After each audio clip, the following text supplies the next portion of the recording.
वफाकी वजीर मनसूबा बंदी असद उमर ने महंगाई के खिलाफ अपोजिशन के एहतजाज को प्याली में तूफान करार दे दिया।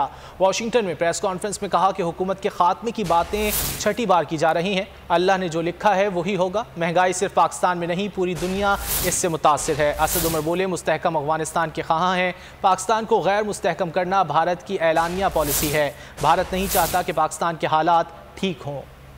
पाकिस्तान की ख्वाहिश है कि हमारी जो मईशत है उसकी कनेक्शन क्रिएट किए जाएं सेंट्रल एशियन स्टेट्स जो हैं उसके साथ, लेकिन वहाँ पर जाने का रास्ता जो है वो अफगानिस्तान के ज़रिए गुजरता है। और ये पाकिस्तान की बदकिस्मती रही है कि एक नहीं दो सुपर पावर जो है उन्होंने आकर इन्वेजन की और अफगानिस्तान को ऑक्यूपाई किया। 40 साल से वो अफगानिस्तान में जंग चलती रही। वज़ीर आज़म ये कंसिस्टेंटली कह रहे हैं, फॉरेन मिनिस्टर का यही पैगाम है कि दुनिया को 90 की दिहाई की गलती नहीं करनी चाहिए। और जो एकदम से आप विड्रॉ करके चले गए और एक वैक्यूम छोड़ गए थे अफगानिस्तान में, उसकी बड़ी भारी कीमत अदा की।